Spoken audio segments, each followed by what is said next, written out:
Hello mga kapwa, ang novel na ito ay dugtong sa animated movie na A Record of Mortal Journey of Immortality na episode 176 dahil hanggang episode 176 lang ang animated movie, so hinanap ko ang novel at ginawa kong audio at tayo'y magsimula sa episode 700. Ang episode 700 ay nasa episode 175 sa animated movie at makikita nyo ito sa YouTube, may screenshot ako. At pwede nyo hanapin sa YouTube ang animated movie na A Record of Mortal Journey of Immortality. Pwede doon kayo magsisimula sa Immortal Ascension Chinese movie episode 130. Maganda ito dahil tao, pero bitin dahil hanggang 30 episode lang, kaya pagkatapos pwede na kayo sa animated movie manood, pero hanggang Ep 176 dahil hindi pa tapos ang kwento, ito na ang dugtong episode 705 ang simulan natin. Enjoy mga kapwa. A Record of a Mortal's Journey to Immortality. Kabanata 700, Paghahati ng mga kayamanan. Ang tatlong estant ng mga kayamanan ay nakahanay sa gitna ng unang palapag. Kitang-kita ito ng lahat. Sa unang hanay ay may 16 na makinang na sinaunang kayamanan at mahikang kagamitan. Sa ikalawang hanay naman ay may mga pambihirang materyales na iba't iba ang hugis at laki, mula sa tipak ng bakal na kasinlaki ng kamao hanggang sa dugong pulang kristal. Sa ikatlong hanay ay kakaunti lamang ang laman. Binubuo ito ng ilang maliliit na bote na tila naglalaman ng mga medicinal pill. Walang emosyon sa mukha ni Hanli habang sinusuri niya ang mga kayamanan at pinanatili niyang kalmado ang kanyang anyo. Bagamat kalmado rin ang iba, walang sino man ang nangahas na galawin agad ang mga kayamanan. Tinitingnan lamang nila ang halaga at gamit ng bawat mahikang kagamitan gamit ang kanilang mga mata. Maya-maya lamang ay hahatiin na nila ang mga ito. Pagkaraan ng ilang sandali, lumapit si Marky Nanlong at sinimulang siyasatin ang mga kayamanan para sa grupo. Samantala, ang iba naman ay kunwaring magiliw na pinag-uusapan ang pinagmulan at gamit ng mga kayamanan, ngunit walang nakakaalam kung ano talaga ang nasa isip nila. Sa sandaling iyon, nilaybot ni Hanli ang silid gamit ang kanyang tingin. Bukod sa mga estant, may nakita siyang prayer mat at isang maliit na halamang kulay esmeralda malapit sa bintana. Nabagabag ang puso ni Hanli. Habang iisipin niyang lapitan ang mga iyon, biglang lumitaw ang matandang nakaputing damit sa harap ng prayer mat na parang isang anino. Sa isang kumpas ng kanyang kamay, lumipad ang prayer mat papunta sa kanyang kamay at agad niya itong sinuri. Bahagyang kumunot ang noo ni Hanli at sa halip ay lumapit siya sa maliit na halaman sa tabi ng bintana upang masusing tingnan ito. Habang pinagmamasdan niya ito, bigla niyang narinig ang isang matamis na tinig mula sa likuran niya. Interesado ba si Senior Han sa halamang Yin Focus Herb?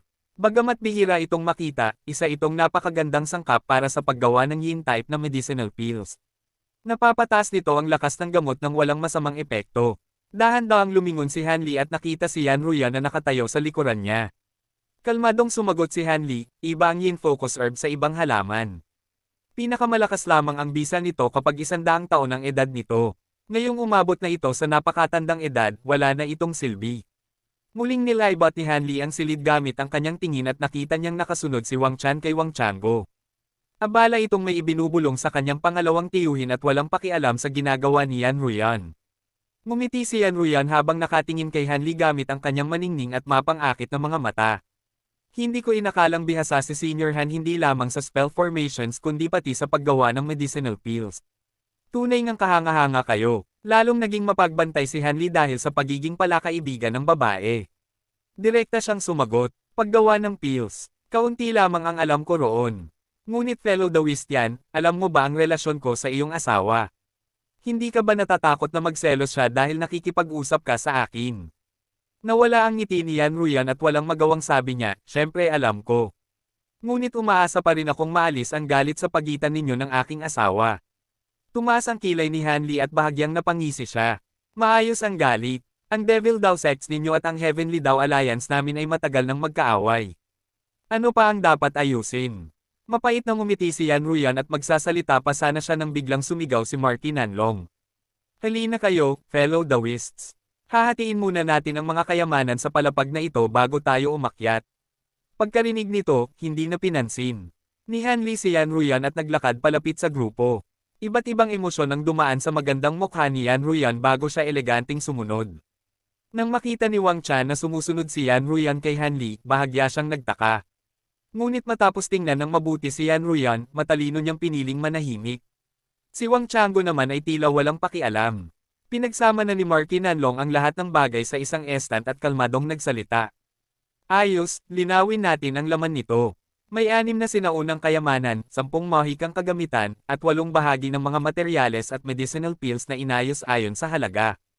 Siyempre, ang pinakagugustuhin ng lahat ay ang mga sinaunang kayamanan. Pagkatapos ng lahat, maaari nilang maipakita ang buong lakas nila ng hindi na kailangang i-refine. Ngunit hindi rin ordinaryo ang mga mahikang kagamitang ito. Lahat sila ay naiwan ng malalakas na kalaban ni Master Kang Kun. Malamang ay napakalakas ng mga ito. Kahit 70% lamang ng lakas nila ang mailabas matapos i-refine, sulit pa rin iyon. Kaya maaari kayong pumili ayon sa gusto ninyo. Fellow Daoists Wang Chan at Yan Ruyan, tig-iisang bahagi lamang ang mapupunta sa inyo. Agad nagsalita ang matandang babae upang samantalahin ang kanyang katandaan. Sa tanda kong ito, paano pa ako magkakaroon ng oras para mag-refine ng mahikang kagamitan? Siyempre sinaunang kayamanan ang kukunin ko. Walang sumagot sa kanya ngunit lihim silang napailing sa isip nila. Sa sandaling iyon, mabigat ang tonong nagsalita si Wang Chango kay Marky Nanlong. Hindi ba unang pipili sina Fellow Daoists Nanlong at yon? Paano kung wala nang natitirang gusto ninyo sa ikalawang palapag? Sumimangot si Marky Nanlong at malamig na nagsalita. Brother Wang, ano ba ang ibig mong sabihin? Masamang tumitig ang matandang nakaputing damit kay Wang Chango. Ngunit hindi ito pinansin ni Wang Chango at tumawa lamang. Wala naman. Sayang lang kung hindi ninyo gagamitin ang karapatan ninyong unang pumili. Malamig na sumanghal si Marky Nanlong. Walang anumang bagay dito na nais naming kunin ni Fellow Daoist yun gamit ang unang pagpili. Tungkol naman kay Fellow Daoist Han, siya na ang magpapasya kung gagamitin niya ang kanyang pribilehiyo. Halatang hindi siya natuwa sa sinabi ni Wang Chango. Hinaplos ni Han Li ang kanyang baba at casual na nagsalita. Ayaw ko ring gamitin ang pribilehiyo ko. Itatabi ko ito para sa ikalawang palapag. Diretsahang nagsalita si Wang Chango. Kung ganoon, pantay-pantay nating hahatiin ang mga kayamanan. Kapag kumuha ka ng sinaunang kayamanan, isusuko mo na ang karapatang kumuha pa ng mahikang kagamitan pagkatapos. Sang-ayon ba kayo rito, fellow Daoists? Ayos ang paraang iyon. Walang problema. Naramdaman ng lahat na patas iyon kaya pumayag silang lahat. Siyempre, pinili ni Han Li na isuko ang mga mahikang kagamitan. Samantalang pinili naman ng matandang nakaputing damit at ng lalaking moreno na isuko ang sinaunang kayamanan. Sa halip kumuha sila ng tig-2 mahikang kagamitan at tig-1 bahagi ng mga materyales at medicinal pills. Ang iba naman ay kumuha ng tig-1 sinaunang kayamanan. Nakakuha si Han Li ng 1 tubong kawayan. Bagamat hindi niya alam ang tunay na lakas o kakayahan nito, basta na lamang niya itong inilagay sa kanyang storage pouch. Kumuha rin siya ng 1 bahagi ng medicinal pills at materyales. Matapos makapili ng tig-1 mahikang kagamitan ng lahat, natapos na ang paghahati ng mga kayamanan sa unang palapag. Tungkol naman sa prayer mat, napansin ni Han Li na basta na lamang iyon itinapon ng matandang nakaputing damit sa sahig nang hindi na ito pinansin pa. Mukhang wala itong halaga. Tungkol naman sa Yin Focus Herb, tila marami ang nakakilala rito ngunit walang interesado. Mapait na napangiti si Han Li sa isip niya. Mukhang walang sino mang sapat ang pagiging tanga upang kunin iyon. Sinuri na kasi ng mga nascent soul eccentric ang lahat ng naroon. Posible kasing may nakatagong kayamanan. Matapos muling halugugin ng mga nascent soul eccentric ang unang palapag at walang natagpo ang kakaiba, umakyat ang grupo sa ikalawang palapag. Ngunit pagdating nila roon, natigilan sila sa kanilang nakita. Pagpasok pa lamang nila sa ikalawang palapag ay sinalubong agad sila ng mabangong usok ng insenso. Sa tuktok ng hagdan ay may maliit na dambana na may gintong estatwa ng isang mabangis na demonyong may 1 sungay at 6 na braso. Napakabangis at tila buhay ang anyo nito. Sa harap ng dambana ay may pulang-pulang kawan na naglalabas ng paikot-ikot na puting usok. Dito nanggagaling ang amoy ng insenso sa hangin. Nagulat sina Marky Nanlong at ang iba nang makita nilang sinasamba ni Master Kang Kun ang isang demon beast. Ngunit nang makita ni Han Li ang estatwa, biglang kumabog ang kanyang puso. Eksaktong katulad iyon ng Demon Beast sa Sacred Provenance Plate. Maging ang mabangis nitong titig at 6 na brasong nakataas sa langit ay pareho. Pagkatapos nito ay muli niyang tiningnan ang ibang bahagi ng ikalawang palapag. May nakita siyang ordinaryong mesa at upuan mga 10 metro ang layo. May ink slab, brush, bamboo slips, at marami pang ibang gamit doon. Sa kabilang bahagi naman ng dambana ay may asol na jade bed. Bagamat malayo ito, naramdaman niya ang malamig na aura nito na tila yari sa glacial jade. Sa ibabaw ng kama ay may 3 jade box na kapansin-pansin. Mukhang ang ikalawang palapag ang silid tulugan ni Master Kang Kun. Sa isang kisap mata, lumitaw ang matandang nakaputing damit sa tabi ng jade bed at agad niyang kinuha ang isa sa mga jade box. Sandali. Pagkasabi nito, isa pang anino ang biglang lumitaw sa tabi ng kama. Nagliwanag ng itim ang kanyang kamay habang tinutok niya ito sa likod ng matanda. Mabilis na iniurong ng matandang nakaputing damit ang kanyang kamay at naiwasan ang palihim na pag-atake. Sa galit at pagkabigla, masama siyang tumitig sa umatake. Ano ang ginagawa mo? Gusto mo bang makipaglaban sa akin? A Record of a Mortal's Journey to Immortality. Kabanata 701, Plano. Ang umatake na may lumilipad na kasuotan ay si Wang Chango. Kalmadong nagsalita si Wang Chango, "Brother Yun, huwag kang masyadong magmadali. Gusto ko lamang tiyakin kung balak gamitin ni Fellow Daoist yun ang kanyang karapatang unang pumili para sa Jade Box na iyon at isuko ang pribilehiyo niya sa ibang bagay." Muling kumalma ang matandang nakaputing damit ngunit masama pa rin ang tingin niya kay Wang Chango. "Siyempre gusto ko munang tingnan kung ano ang laman nito. Bakit ko naman pipiliin kung wala itong silbi?" Walang takot ang mukha ni Wang Chango habang tumingin siya sa tatlong Jade Box sa ibabaw ng Jade Bed. "Kung tama ang pagkakatanda ko, napagkasunduan nating kayong dalawa ang unang pipili at pantay-pantay nating hahatiin ang matitira. Ngunit sa tingin ba ni Fellow Daoist ay may matitira pang sapat para paghati-hatian kapag nakuha na ang mga Jade Box? Ano ba talaga ang gusto mong sabihin? Sabihin mo ng diretso, binabali mo ba ang kasunduan natin?" Ilang hakbang na lumapit si Marky Nanlong at tumabi sa matandang lalaki. Masama ang tingin niyang sinulyapan ang tatlong cultivator ng Ghost Spirit Sect.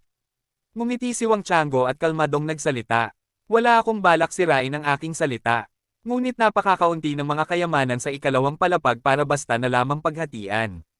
Dahil hindi matagos ng spiritual sense ang mga Jade Box, malamang na ang mga ito ang pinakamahalagang bagay sa gusaling ito. Maaaring naroon ang malalim na cultivation arts ni Master Kangkun o maging ang sikreto ng Devilfall Valley. Sa ganitong sitwasyon, nais pa rin ninyong malaman muna ang halaga ng laman bago pumili.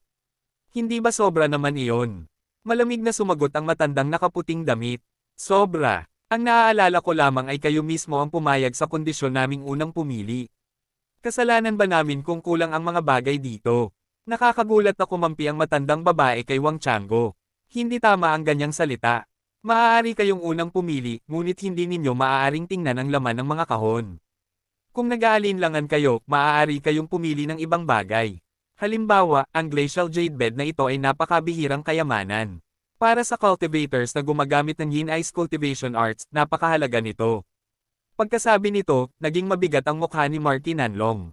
Bigla siyang naglabas ng napakalakas na pressure na nagpilit kina Wang Chango at sa matandang babae na umatras ng isang hakbang. Sa antas ng nascent soul, hindi maliit na bagay ang diferensya sa lakas ng early stage at mid stage.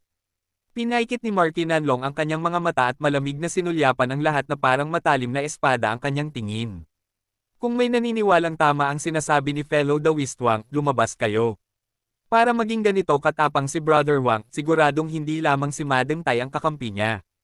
Pagkaraan ng katahimikan, kalmadong nagsalita ang morenong cultivator. "Marky Nanlong, hindi kailangang magalit.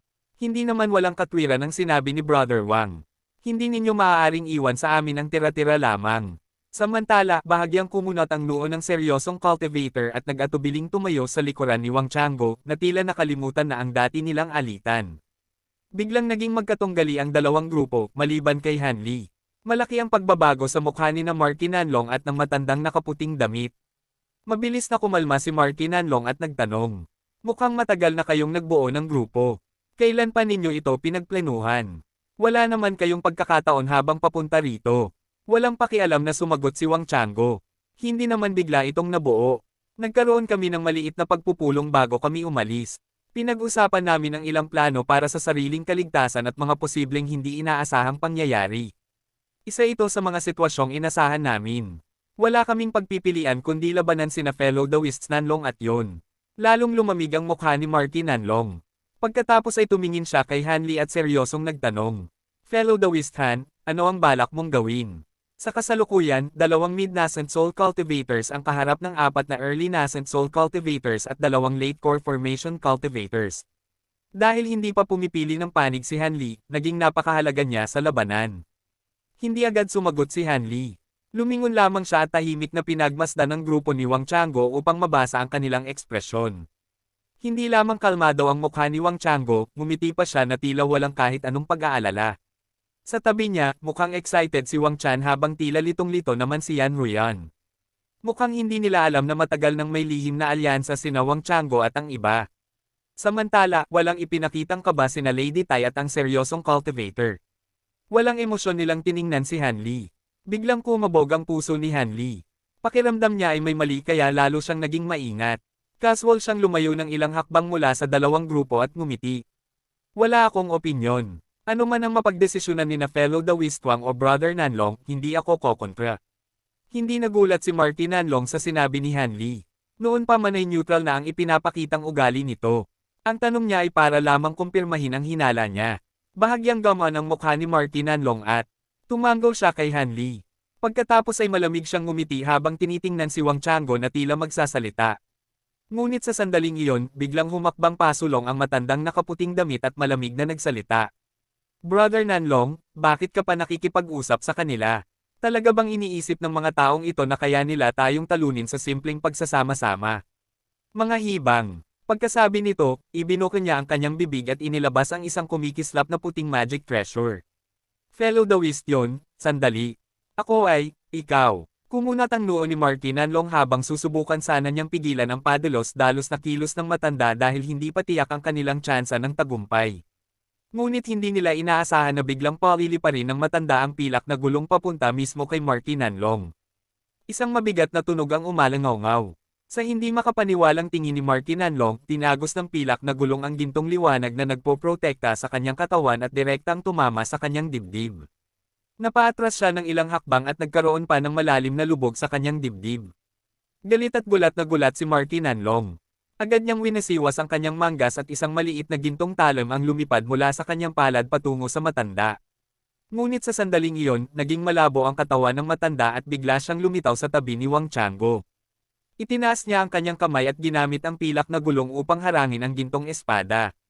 Pagkatapos ay malamig niyang tiningnan ang dibdib ni Marty Nanlong. Sa ilalim ng punit nitong kasuotan ay makikita ang makinang na Asher Cloth Armor. Bagamat may malalim na uka ito, buo pa rin ito. Nagbago ang ekspresyon ng matanda at walang emosyon niyang sinabi. Asher Rhino Armor. Gaya ng inaasahan, suot mo pala ito. Unti-unting namula ang mukha ni Marty Nanlong habang hinahawakan niya ang kanyang dibdib at galit na nagsalita. Mabuti, napakabuti. Hindi ko inasahang nabili ka pala nila. Bagamat natatakpan ng nakakasilaw na liwanag ang kanyang katawan, kitang-kita ng lahat na malubha ang kanyang sugat. Hindi pinansin ng matanda si Marty Nanlong na parang hindi niya ito kilala.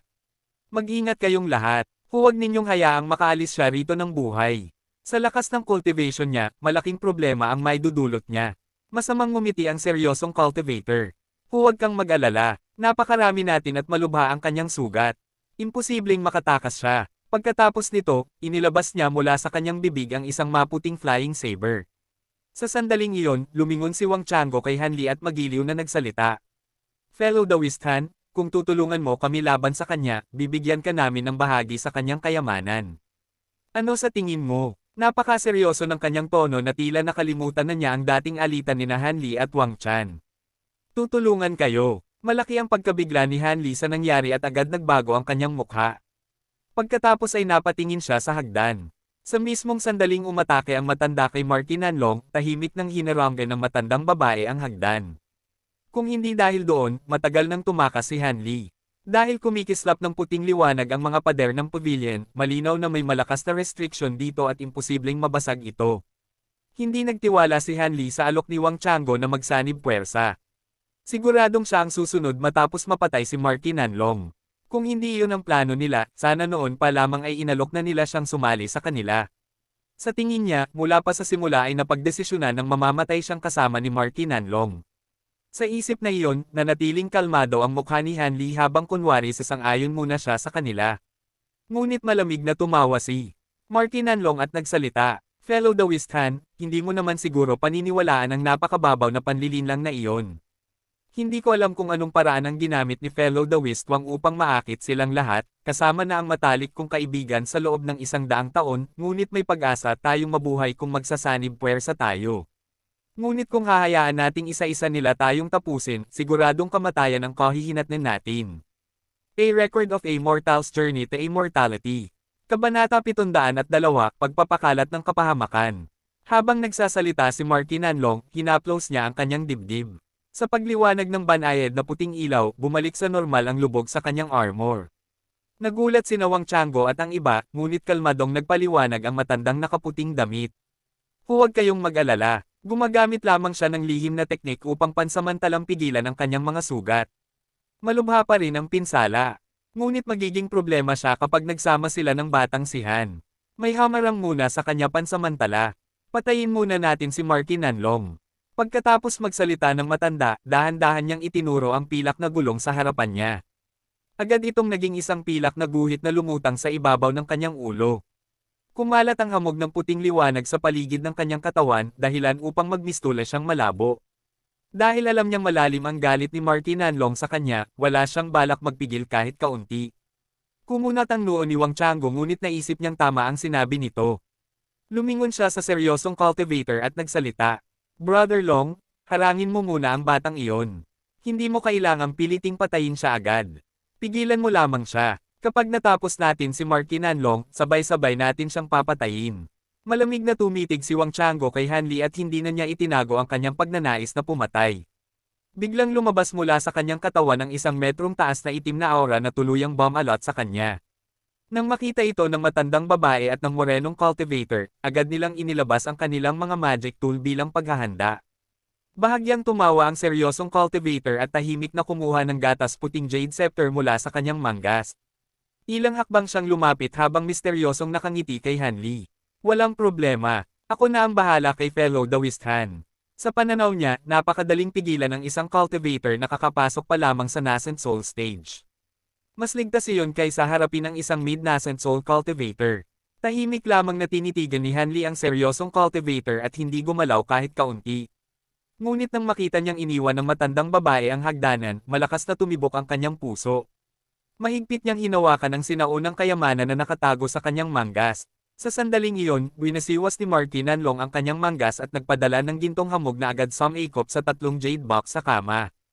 Kunin mo. Walang pag-aalinlangang ibinato ni Marky Nanlong ang isa sa mga jade box kay Han Li. Lubhang hindi ito inaasahan kaya walang sino mang nakapigil dito. Madaling nasalo ni Han Li ang jade box habang may bahagyang pagkalito sa kanyang mukha. Nakatalikod ang mga kamay ni Marky Nanlong habang nagpapaliwanag. Dahil hindi ka sama-sama sa kasuklam-suklam nilang plano, ibibigay ko sa iyo ang jade box na ito. Kung talagang laman nito ang sikreto ng Devil Fall Valley at makalabas ka rito ng buhay, maituturing itong isang tadhanang pagkakataon. Malaki ang pagbabago sa mukha ng lahat ng marinig iyon. Sumulyap si Han Li sa jade box sa kanyang kamay at bahagyang dinilaan ang kanyang labi. Sa loob-loob niya ay gusto niyang tumawa ng malakas, ngunit pinigilan niya ito gamit ang napakalakas niyang pagpipigil sa sarili. Ang bagay na gustong makuha ng lahat ng cultivator ay kusa nang napunta sa kanyang kamay. Nakakatawa iyon para sa kanya. Siyempre, hindi ito ginawa ni Marky Nanlong dahil sa kabaitan.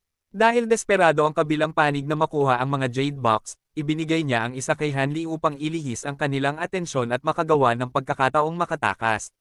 Tunay na isang mapagpasyang tao si Marky Nanlong upang bitawan ang kayamanang hawak na niya mismo.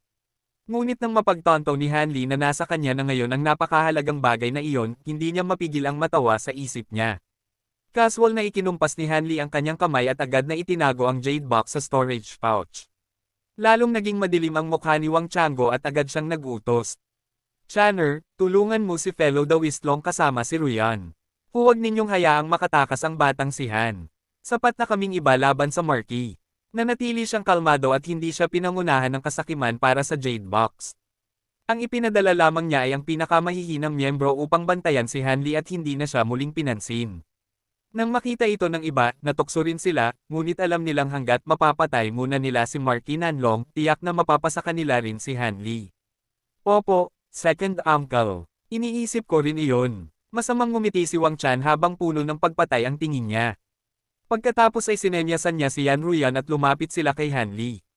Sandaling nagbago ang ekspresyon ni Yan Ruyan bago siya tahimik na sumunod. Kalmadong tiningnan ni Han Li ang dalawa nang walang kahit kaunting emosyon sa kanyang mukha.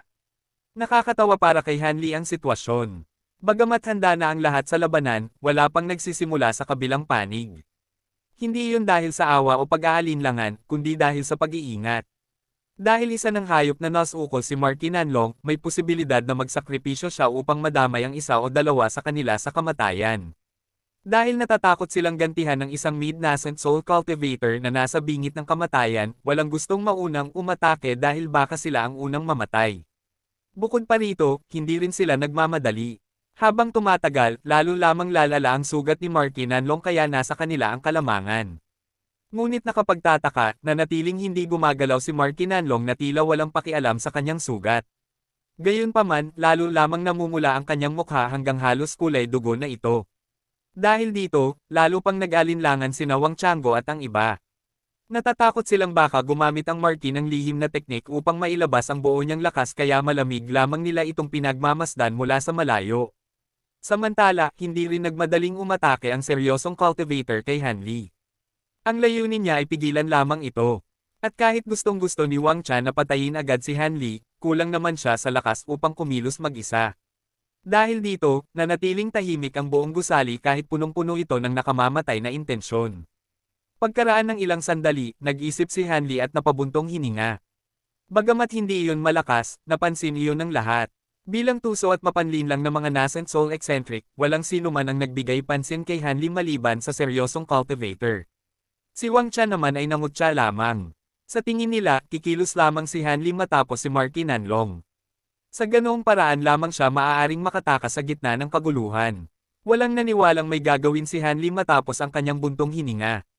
Kalmadong itinaas ni Hanli ang kanyang kamay at ipinakita ang isang maitim na bagay. Nang makita ito ni Mark Kinanlong, bahagyang sumungkit ang kanyang mga mata.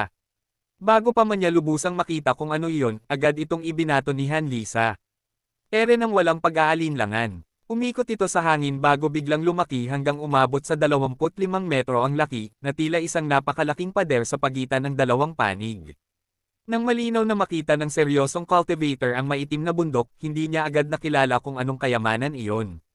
Bagamat nagulat siya, mabilis pa rin siyang kumilos at itinuro ang Jade Scepter sa harapan niya. Sa isang iglap, malakas na umugong ang Jade Scepter at nagliwanag ng matingkad na puting ilaw. Mula rito ay lumitaw ang isang napakalaking puting tigre. Bagamat malabo ang anyo nito, agad nitong ipinakita ang matutulis nitong pangil at nagpakawala ng sinag ng nakasisilaw na puting liwanag patungo sa maitim na bundok. Kasabay ng malakas na pagsabog, agad nilamon ng puting ilaw ang malaking bahagi ng bundok. Mabilis ding nakapag-react si Wang Chan. Gumawa siya ng hand incantation at binalot ng pulang hamog ang kanyang katawan. Kasabay nito, kumalat sa hangin ang amoy ng dugo. Si Yan Ruyan naman ay gumawa rin ng hand incantation at binalot din ang sarili sa pulang hamog. Ngunit sa halip na amoy dugo, kakaibang mabangong samyo ang lumabas mula sa kanya. Isang singhot lamang nito ay sapat ng magpalito sa isip ng tao. Bahagyang gamaan ang loob ng seryosong cultivator nang makita ito. Habang pinaputok muli ng puting tigre ang isa pang sinag gamit ang Jade Scepter, tinapik niya ang kanyang storage pouch gamit ang kabilang kamay at naglabas ng isang maliit na mapusyaw na asul na gourd. Ngunit bago pa niya itong magamit, bigla niyang narinig ang mahinang ugong ng kulog. Sa pagkagulat, agad siyang gumawa ng hand incantation at bumuo ng makapal na light barrier sa paligid niya. Kasabay nito, isang kislap ng pilak na kidlat ang lumitaw sa kanyang tabi at doon nakita si Hanli na may pilak na pakpak sa likod. Ikaw. Lubhang nagulat ang seryosong cultivator ngunit dahil sa kanyang karanasan sa labanan, mabilis niyang itinaas ang gourd sa kanyang kamay at nagpakawala ng nakakasilaw na bughaw na kidlat. Ngunit sa mismong sandaling lumabas ang bughaw na kidlat, hindi umiwas si Hanli. Sa halip, walang emosyon niyang ibinuka ang kanyang bibig at naglabas ng manipis na sinulid ng bughaw na apoy. Madaling tumagos ang bughaw na apoy sa puting light barrier nang walang anumang pagtutol at dumiretso ito patungo sa seryosong cultivator. A Record of a Mortal's Journey to Immortality. Kabanata 703, ang unang kumilos. Ang maliit na hibla ng bughaw na apoy ay nakalusot sa light barrier nang walang kahirap-hirap, bagay na ikinagulat ng husto ng seryosong cultivator. Dahil wala na siyang oras upang umiwas, tumama ang apoy sa kanyang leeg. Kasabay ng tunog ng pagyayelo, ang buong katawan niya ay natakpan ng bughaw na yelo at naging isang kumikislap na rebulto ng yelo. Napakalaking kamalasan para sa seryosong cultivator dahil sadyang leeg niya ang tinarget ni Hanli gamit ang Celestial Ice Flames, batay sa karanasan niya sa pakikipaglaban sa Spell Warrior noon. Nang magyelo ang kanyang ulo, wala na siyang pagkakataong gumamit ng teknik upang baguhin ang sitwasyon. Kasabay ng paggawa ni Hanli sa seryosong cultivator bilang rebulto ng yelo, tumama naman sa kanya ang bughaw na kidlat mula sa gourd bago pa man marinig ang dagendong nito. Ngunit bago pa ito tumama sa katawan ni Hanli, biglang lumitaw sa kanyang katawan ang lambat ng mahinang gintong kidlat. Sa isang kisap ng gintong liwanag, sinipsip nito ang bughaw na kidlat hanggang sa tuluyan itong mawala. Pagkatapos nito, mabilis na iniunat ni Hanli ang kanyang kamay at agad na inagaw ang bughaw na gourd. Ang paggamit ni Hanli ng Thunderstorm Wings, ang pagyayelo sa cultivator na apelyidong Long, at ang pagkuha sa kayamanan ay nangyari lahat sa loob lamang ng isang iglap. Nang susugod pa lamang sana, si Wang Chan upang tulungan ang seryosong cultivator, nasaksihan niya ang agarang pagkatalo nito. Halos hindi siya makapaniwala sa kanyang nakita. Nang malamig siyang tingnan ni Hanli, agad siyang napasigaw dahil sa takot. Magsama-sama tayo. Gamitin natin ang Blood Spirit Arts para pigilan siya. Pagkasabi nito, hinawakan niya ang kamay ni Yan Ruyan at mabilis na bumigkas ng incantation. Biglang kumalat ang pulang hamog sa paligid. Hindi tumutol si Yan Ruyan. Tanging bahagyang pagkasuklam lamang ang makikita sa kanyang mga mata. Matapos mag-atubili sandali, sumunod din siya at bumigkas ng incantation. Ang dugong hamog mula sa kanilang katawan ay nagsanib at naging isang kulay lilang blood mist. Pagkatapos maglaho ni Wang Chan at Yan Ruyan sa loob ng lilang hamog, nagsimulang marinig ang nakakatakot na mga alulong mula rito na tila may mga halimaw na nakatago sa loob.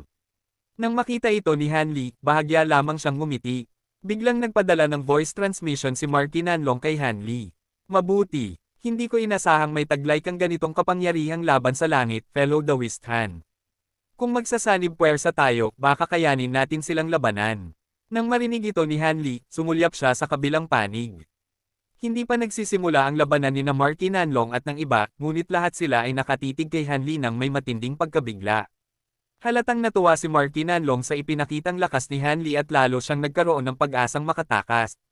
Agad na sinabi ni Marky Nanlong, "Basta't makikipagsanib puwersa ka sa akin, bibigyan pa kita ng isa pang jade box." Makikipagsanib puwersa. Malamig na natawa si Hanli sa isip niya ngunit wala siyang sinabi. Wala siyang balak gawin iyon. Malinaw niyang nauunawaan na madali lamang niyang natalo ang seryosong cultivator dahil hindi nito alam ang nakamamatay na Celestial Ice Flames. Kung hindi, mas matagal sana ang naging laban kahit manalo pa rin siya sa huli. May 3 early nascent soul cultivators at isang mid nascent soul cultivator pa sa kabilang panig. Kung hindi sugatan si Marky Nanlong, baka may pagkakataon pa silang manalo. Ngunit sa lagay nitong malubha ang sugat, tiyak na madadamay lamang si Hanli kung sasama siya rito. Ano man ang laman ng Jade Box, hindi iyon katumbas ng kanyang buhay. Bago siya tumakas, kailangan niyang magsimula muna ang labanan at mailipat ang atensyon ng lahat kay Marky Nanlong. Kung hindi, siya ang pagtutuunan nila ng pansin at magiging mahirap para sa kanya ang makatakas. Sa isip na iyon, hindi na sila muling pinansin ni Hanli at iwinasiwas ang kanyang mga pakpak na iwan lamang ang ugong ng kulog. Nang makita ito ng matandang nakaputing damit, agad itong sumigaw. Hindi maganda. Tatakas na siya. Harangin ninyo. Huwag ninyong hayaang makatakas siya kasama ang Jade Box. Dahil sariwa pa sa isip nila ang eksenang agad pinatay ni Hanli ang isang cultivator na kapareho nila ng antas, hindi pinansin ng matandang babae at ng morenong lalaki ang sigaw nito. Maging si Wang Chango ay nag-atubili rin. Hindi siya makapagdesisyon kung kikilos ba siya o hindi. Pagkatapos ng lahat, kung tunay na makakatakas si Hanli, tiyak na mapapatay nila si Marky Nanlong. Sa ganoong sitwasyon, magiging kanila rin ang dalawang natitirang Jade Box. Ngunit kung pipilitin nilang pigilan si Hanli, dahil sa kakaiba nitong kakayahan, baka kahit ang matandang nasa mid-nascent soul ay hindi rin ito matalo. Napakalaking panganib noon. Gayunpaman, maaaring nasa Jade Box ni Hanli ang sikreto ng Devil Fall Valley na matagal nilang hinahangad. Kahit gaano pa katalino at katuso si Wang Chango, napilitan siyang mag-alinlangan sa pagitan ng dalawang napakahirap na pagpipilian. Nang makita ng matandang nakaputing damit ang kanilang pag-aalinlangan, naunawaan niya agad ito. Natatakot din siya sa Celestial Ice Flames ni Hanli. Bukod pa rito, kung iiwan niya ang lugar upang habulin si Hanli, maaaring makatakas si Marky Nanlong. Kahit malubha ang sugat ng Marky, maliit pa rin ang tsansang mapigilan ito ng 3 early nascent soul cultivators kapag ginamit nito ang mga lihim nitong teknik. Dahil dito, nag-atubili rin siya. Sa isang kisap ng kidlat, lumitaw si Hanli sa tuktok ng hagdan. Kakaiba ang kanyang ngiti habang tinitingnan si Wang Chango bago niya itinuro ang maitim na bundok. Nanginig ang bundok at bigla itong naglaho, saka muling lumitaw sa itaas nila at bumagsak ng buong lakas. Walang sino man ang nakaasahang biglang aatake si Hanli ng ganoon kaya labis silang nagalit. Ngunit kahit ang matandang nakaputing damit ay hindi nang ahas suluhin mag-isa ang lakas ng bundok. Wala silang nagawa kundi umiwas habang bumabagsak ito. Ito ang sandaling pinili ni Marky Nanlong upang kumilos. Nagliwanag ang kanyang mga mata at naging isang nakakasilaw na gintong guhit siya na direktang sumugod patungo sa matandang babae. Sa takot nito, nagliwanag ng dilaw ang kanyang katawan at agad siyang naglabas ng maliit na dilaw na kalasag upang harangin ang Marky. Sa isang iglap, nagsanib ang gintong at dilaw na liwanag ngunit kalaunan ay nilamon ng gintong liwanag ang matandang babae. Pagkakita rito ng iba, agad silang umatake ng walang pag-aalinlangan upang pigilan si Marky Nanlong. Ngunit dahil sa isang hindi kilalang lihim na teknik, lalong naging makapal ang gintong liwanag sa katawan ng Marky. Kasabay nito, naglabas siya ng ilang makapangyarihang sinaunang kayamanan upang lumaban. Hindi siya mukhang dehado kahit kaunti sa magulong labanan. Dahil sa pagkataranta, lubos na naging abala ang iba at wala nang nakapagbigay pansin kay Hanli. Nang makita ito ni Hanli, nasiyahan siya at muling itinuro ang maitim na bundok. Agad itong lumiit hanggang ilang pulgada lamang at bumalik sa kanyang kamay kasabay ng pagbagso ng hangin. Pagkatapos nito ay tumingin siya sa lilang blood mist ng may seryosong ekspresyon. Sa pamamagitan ng kanyang mga matang kumikislap ng bughaw na liwanag, tumitig si Hanli sa isang bahagi ng hamog. Walang pag-aalinlangang itinaas niya ang kanyang kamay habang nagsimulang magbuga ng maitim na liwanag mula rito. Isang makapal na itim pulang enerhiya ang pinakawalan niya patungo sa hamog, ang Yin Devil Execution. Isang nakakakilabot na sigaw ang narinig mula sa blood mist ngunit sa mismong sandaling iyon ay naglaho na si Hanli kasabay ng kidlat. Kahit makaligtas man si Wang Chan sa ataking iyon, tiyak na malubha pa rin ang kanyang sugat. Bagamat gusto ni Hanli na samantalahin ang pagkakataong iyon upang tuluyang patayin si Wang Chan, alam niyang siguradong tutulong dito si Wang Chango. Kapag nangyari iyon, masasangkot siya sa laban-laban kay Wang Chango at malalagay sa malaking panganib. Sa anumang kaso, kaya naman ni Hanli patayin anumang oras ang isang late core formation cultivator tulad ni Wang Chan kaya hindi niya kailangang isugal ang kanyang kaligtasan ngayon. Dahil dito, agad siyang tumakas matapos umatake. Sa isang kisap mata, lumitaw ang katawan ni Hanli sa labasan ng gusali at mabilis siyang lumipad patungo sa entrada ng bulwagan. Habang nasa daan, isang puting guhit ng liwanag ang lumipad mula sa sulok ng bulwagan papunta sa kanyang manggas. Isa pala itong maliit na puting fox. Master, ako ay, excited na sabi ni Silvermoon. Ngunit diretsong lumipad palabas si Hanli at malamig itong pinutol. Hindi ito ang tamang oras para mag-usap. Mamaya nakapagligtas na tayo. Nang sirain ni Hanli ang Wondrous Soul Restriction, sinadya niyang gumamit ng nakakasilaw na liwanag upang maitago ang maliit na siwang na ginawa niya sa restriction. Sa sandaling iyon, pinadaan niya roon si Silvermoon. Pagkatapos ay sinadya niyang magtagal habang winawasak ang formation. Ito ang tunay na dahilan kung bakit ganoon na lamang ang pagsisikap ni Hanli upang sirain ang Wondrous Soul Restriction at hindi lamang para sa karapatang unang pumili. Batay sa sobrang excitement ni Silvermoon, mukhang marami itong nakuha mula sa pavilion. Matapos maagaw ang mga kayamanan, tinanggihan ni Hanli ang alok ni Marky Nanlong na magsanib puwersa at pinili niyang unahin ang sarili niyang pagtakas. A Record of a Mortal's Journey to Immortality. Kabanata 704, Milesiad Line. Sa mismong sandaling lumipad si Hanli palabas ng entrada ng bulwagan, nakaramdam siya ng napakalakas na pagyanig mula sa likuran niya. Nabigla siya kaya agad siyang lumingon. Nakita niyang biglang sumabog ang Jade Pier Pavilion at lumitaw mula sa mga guho ang isang nagliliyab na gintong araw na may 3 metrong lapad. Lumipad ito palabas habang may dalang malabong anyo ng tao sa loob. Mukhang gumamit si Marky Nanlong ng isang uri ng lihim na teknik. Nayanig si Hanli sa kanyang nakita. Hindi ordinaryong gusali ang Jade Pier Pavilion. Kahit siya ay duda kung kaya niyang wasakin ang mga pader nito, ngunit nagawa ni Marky Nanlong na gawing guho ang buong pavilion sa isang atake lamang. Maliwanag na ang tunay na kapangyarihan ng isang nascent soul cultivator ay hindi simpleng bagay. Mabilis na ibinalik ni Hanli ang kanyang atensyon sa kasalukuyang sitwasyon. Lumipad siya patungo sa gitna ng bulwagan at sinulyapan ang mga pader na muling bumalik sa dati. Walang pag-aalinlangang itinaas niya ang kanyang kamay at kumislap ang kanyang daliri. 1 metrong haba ng sword light ang lumipad mula rito at tumama sa kabilang pader. Isang magaspang na butas ang nabuo sa pader. Ngunit sa isang kisap ng puting liwanag, agad itong naglaho na parang walang nangyari. Kumunat ang noo ni Hanli. Habang nag-iisip siya ng ibang paraan upang makalabas, biglang nagbago ang kanyang ekspresyon at mabilis siyang lumingon. Nakatayo si Marky Nanlong mga 10 metro sa likuran niya. Kumikinang ang kanyang katawan sa nakakasilaw na gintong liwanag ngunit napakaputla ng kanyang mukha na tila isang patay. Napatingin si Hanli sa likuran nito patungo sa pavilion. Nakita niyang nababalot ito ng isang malaking gintong dome. Paminsan-minsan ay may sumisiklab na itim at puting liwanag mula sa loob kasabay ng mahinang tunog ng pagsabog. Bahagyang nabigla si Hanli. Mukhang gumamit si Marky Nanlong ng isang makalangit na teknik upang pansamantalang matrap ang iba sa loob at magkaroon ng oras upang makatakas. Ang panlabas na restriction ay kailangang buksan gamit ang formation flag. Fellow Dawistan, dahil isa lamang ang hawak kong formation flag, kakailanganin ko pa ng kaunting oras. Kakailanganin kong pakiusapan kang pigilan muna sila. Bagamat malakas ang sinaunang kayamanan ko, hindi ko alam kung gaano katagal nito sila mapipigilan. Maaari silang makawala anumang oras. Piliting ngumiti si Marky Nanlong habang inilalabas ang isang maliit na dilaw na bandila. Agad siyang nagsimulang bumigkas ng incantation na tila wala man lang takot na aatakihin siya ni Hanli. Kumislap ang tingin ni Hanli at mabilis niyang tinapik ang kanyang storage pouch. Lumitaw sa kanyang kamay ang isang esmeraldang formation plate, ang magic tool na ginamit niya upang sirain ang Wondrous Soul Restriction.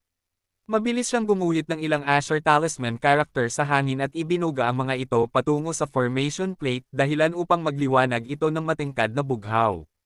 Gumawa si Hanli ng hand incantation at marahang sumigaw. Price! Maliban sa bahaging kinatatayuan ni Marky Nanlong, muling naging asul na kristal ang mga pader at muling isinara ang buong bulwagan. Napatigil si Marky Nanlong nang makita ito at masayang nagsalita. Kaya mong kontrolin ang Wondrous Soul Formation. Walang bakas ng pagmamalaki sa mukha ni Hanli habang malamig siyang sumagot. Ni isang ikasampu ng orihinal nitong lakas ay hindi ko kayang gamitin. Hindi rin ito sila mapipigilan ng matagal.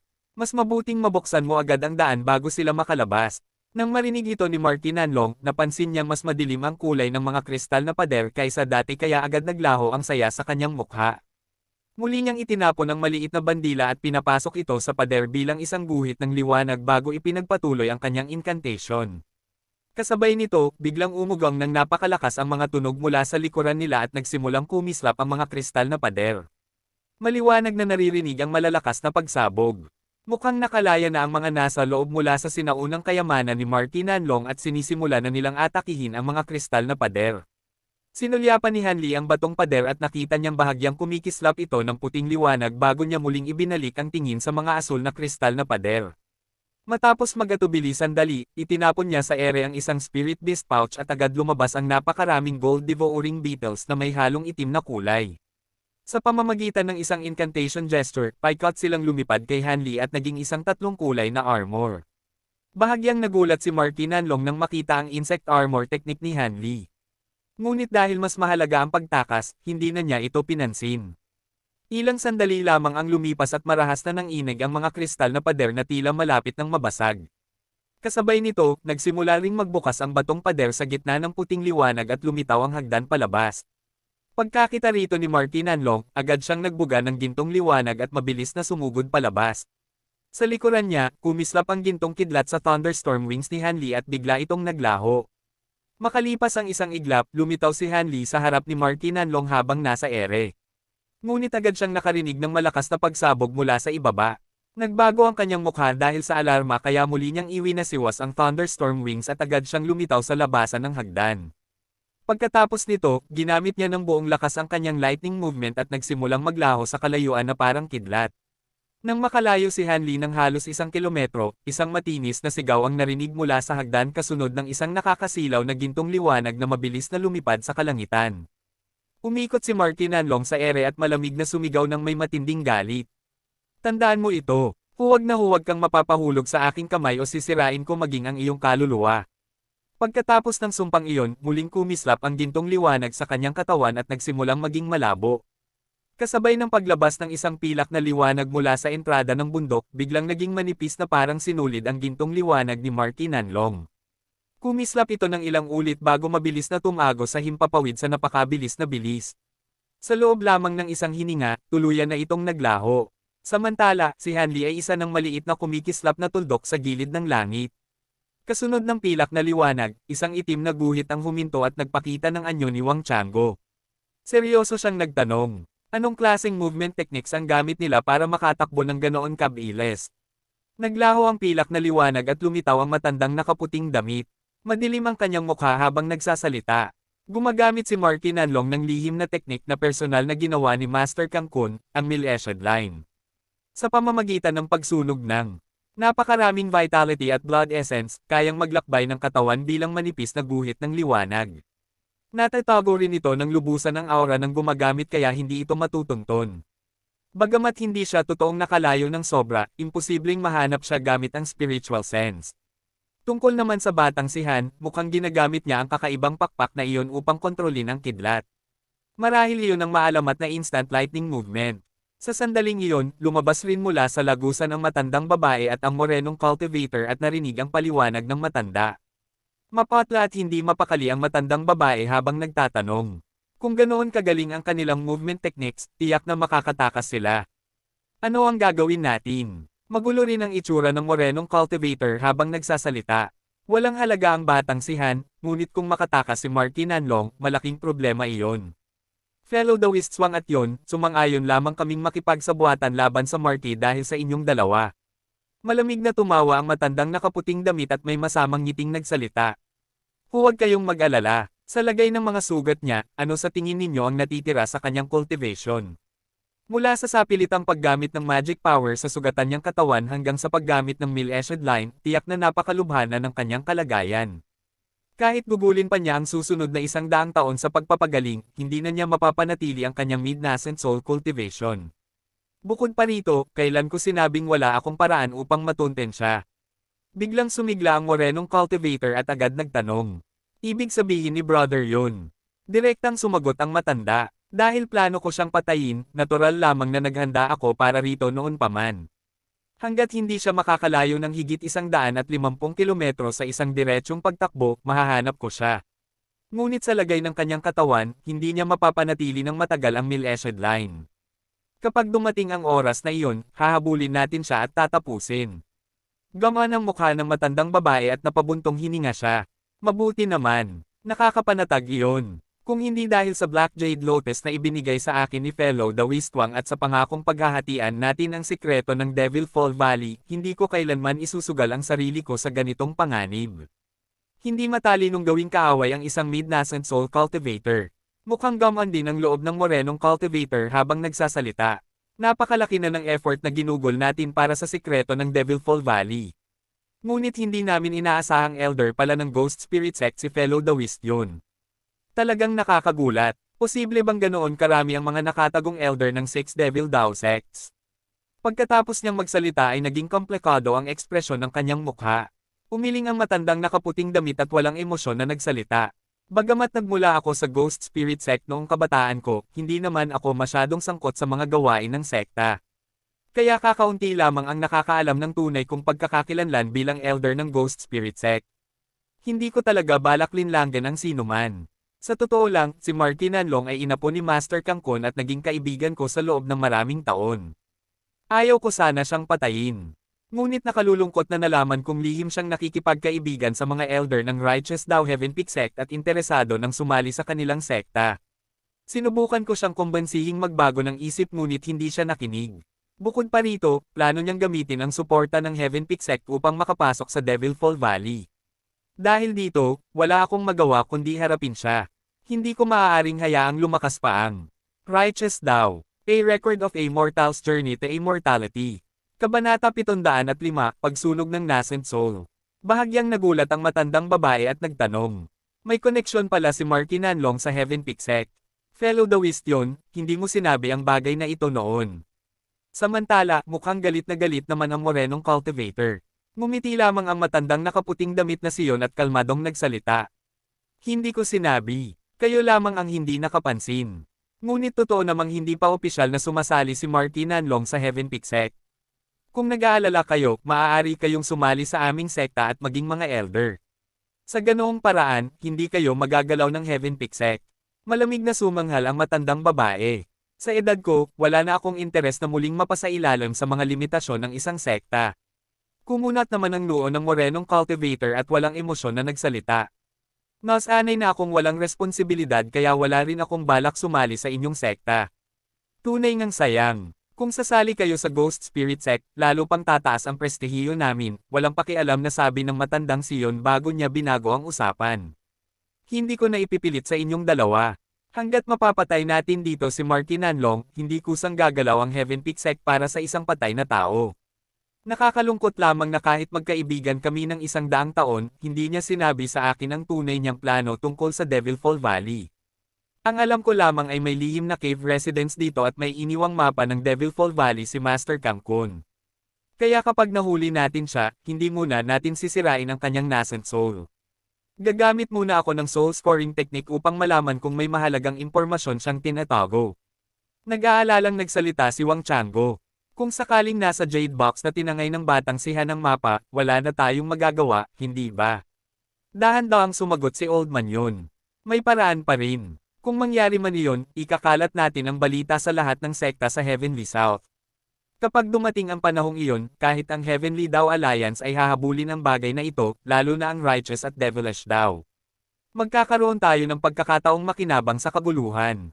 Tingnan natin kung paano haharapin ng maliit na sektang tulad ng Drifting Cloud Sect ang kasakiman ng pagnanais na angkinin mag-isa ang mga pakinabang ng Devil Fall Valley.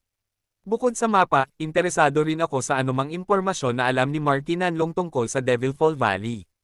Kapag nakuha natin iyon, mauuna tayo sa iba kahit maging laganap pa ang paraan ng pagpasok doon. Matapos mag-isip sandali, nagsalita si Wang Chango.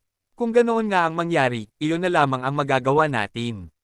Pero bago iyon, maaari muna nating subukang makipagpalit para sa mapa. Kahit gaano man kalaki ang galit niya sa atin, kakaunti lamang ang bagay sa mundong ito na hindi nadadaan sa pakikipagkasundo. Hehe. Mas maganda ang mungkahi ni Junior Marshall Brother Wang kaysa sa akin, sabi ng matandang siyon bago siya napabuntong hininga. Gayunpaman, tunay na kakaiba ang kakayahan ng batang iyon. Talaga bang halos kasing edad lamang siya ni Junior Marshall Nephew Wang? Sa huling laban, mas tuso pa ang ipinakita niyang pag-iisip kaysa sa atin, at nagawa pa niyang talunin si Fellow the Wistlong. Kung ako ang makikipaglaban sa kanya ng mag-isa, duda rin ako kung kaya ko siyang pigilan. Kumislap ang mga mata ni Wang Chango at may bakas ng pagkainis sa kanyang mukha. Nagtanong ako kay Wang Chan tungkol sa kanya noon. Mukhang ordinaryong cultivator lamang siya mula sa Yellow Maple Valley noon. Foundation Establishment Cultivator pa lamang siya sa panahong iyon. Napakalaking misteryo ng mabilis niyang pag-unlad at ng kanyang mga kakayahan. Kung hindi dahil sa hindi inaasahan niyang lakas at pakikialam, madali sana nating napatay si Marky Nanlong. Nang marinig ito ng matandang babae at ng iba, napangiti na lamang sila ng mapait. Iminungkahi ni Wang Chango. Dahil dito, bumalik muna tayo at palayain si Fellow the Wistlong. Sa cultivation niya, dapat ay mabubuhay pa siya kahit nagyelo siya. At nag-aalala rin ako para sa pamangkin ko. Bago umalis ang batang si Han, gumamit siya ng pulang liwanag na kahawig ng Devil Blood Cleave na personal kong nililinang. Hindi ko alam kung gaano kahose iyon natanggap ni Channer. Sumagot ang matandang siyon. Ayos lang. Dahil wala pa naman tayong paraan upang matunten si Han sa ngayon, balikan muna natin sila. Hahabulin natin si Marky Nanlong kapag hindi na niya kayang gamitin ang Milesiad Line. Sa sumunod na sandali, mabilis na lumipad pabalik sa bundok ang grupo. Pagdating nila muli sa mga guho ng Jade Pier Pavilion, nakita nila ang naguguluhang si Yan Ruyan. Nakaluhod siya sa tabi ni Wang Chan na walang galaw na nakahandusay sa lupa. Nang makita ito ni Wang Chango, malamig niyang tinanong. Ano ang nangyari? Tinamaan ba ang mahahalagang bahagi ng katawan ni Channer? Kahit sa sitwasyong iyon, nanatili pa rin siyang kalmado. Bahagyang balisa ang mukha ni Yan Ruyan habang nag-aatubiling sumagot. Hindi, pero ang kanyang mga binti. Agad na lumapit si Wang Chango at mahigpit na kumunat ang kanyang noo. Nakita niyang nawawala ang parehong binti ni Wang Chan mula tuhod pababa. Ngunit kakaiba dahil walang kahit isang patak ng dugo. Walang magawa si Yan Ruyan kundi magpaliwanag. Nagsanib kami ni Lord Husband upang gamitin ang Blood Mist ng Blood Spirit Art, ngunit agad kaming tinamaan ng kakaibang teknik. Hindi ito napigilan ng Blood Mist at huli nang nakaiwas si Lord Husband. Ang kanyang mga binti ay malamig na tanong ni Wang Chango. Kung ganoon, bakit hindi mo ginagamit ang teknik upang maibalik ang kanyang mga binti? Dapat alam mo ang teknik na iyon. May tensyon sa mukha ni Yan Ruyan habang mahina siyang sumagot. Ilang beses ko nang sinubukang pagalingin siya ngunit walang epekto ang mga teknik. Kahit walang dugong lumabas sa sugat niya, may maitim na chi na nakapalibot doon at hindi ko ito maalis. Maaaring iyon ang dahilan kung bakit hindi gumagana ang healing teknik at kung bakit siya walang malay. Bahagyang gama ng ekspresyon ni Wang Chango at seryoso niyang tiningnan ang sugat ni Wang Chan. Hindi ordinaryong atake ang tumama sa inyo. Tingnan ko, tulad ng sinabi ni Yan Ruyan, nababalutan nga ng mahinang itim na chi ang mga sugat. Itinaas ni Wang Chango ang kanyang kamay at kumislap ng itim na liwanag ang kanyang mga daliri habang hinihigop niya ang nakapipinsalang chi mula sa sugat. Nagtipon ito bilang maliit na itim na bola sa kanyang daliri. Balak sana niyang sunugin ito gamit ang True Fire ngunit pagkatapos mag-isip sandali, tinapik niya ang kanyang storage pouch at binalot ang itim na chi ng spiritual power bago ito inilagay sa isang jade bottle. Mukhang balak niyang pag-aralan ito upang mas maintindihan ang mga teknik ni Hanli. Nang makita ni Yan Ruya na wala nang pakialam sa kanya si Wang Chango, sandaling nagpakita ng komplikadong emosyon sa kanyang mukha bago ito agad nawala. Matapos alisin ni Wang Chango ang itim na chi sa kabilang sugat, tahimik na muling sinubukan ni Yan Ruya na ibalik ang mga binti ni Wang Chan. Tumanggaw si Wang Chango nang may kasiyahan bago ibinaling ang pansin sa kabilang panig. Samantala, ang matandang nakaputing damit at ang iba ay tila walang magawa habang nakapalibot sa nagyelong katawan ng seryosong cultivator. Lumapit si Wang Chango at nagtatakang nagtanong. Ano, hindi ninyo siya mapalaya? May bakas ng takot sa mukha ng matandang babae habang mahina siyang nagsalita. Palayain. Paano? Mas mapanganib ang yelong ito kaysa sa inaakala natin. Tahimik lamang ang matandang siyon habang madilim ang kanyang mukha. Ano ang ibig mong sabihin? Tanong ni Wang Chango habang tinitingnan ang nagyelong katawan. Brother Wang, tingnan mong mabuti, biglang sabi ng morenong cultivator habang naghagis ng tipak ng jade na kasinlaki ng kamao patungo sa yelo. Sa sandaling tumama ito, kumislap ang bughaw na liwanag at agad natakpan ng bughaw na yelo ang jade bago ito naglaho bilang napakaraming kumikislap na alikabok. Nanatiling nakatayo ang morenong lalaki 3 metro ang layo habang itinuro ang nagyelong katawan. Isang napakainit na puting True Fire ang lumabas mula sa kanyang daliri patungo sa yelo.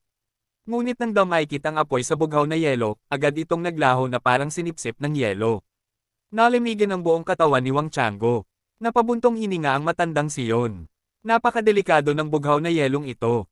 Mukhang matagal nang patay ang katawan ni Fellow the Wistlong.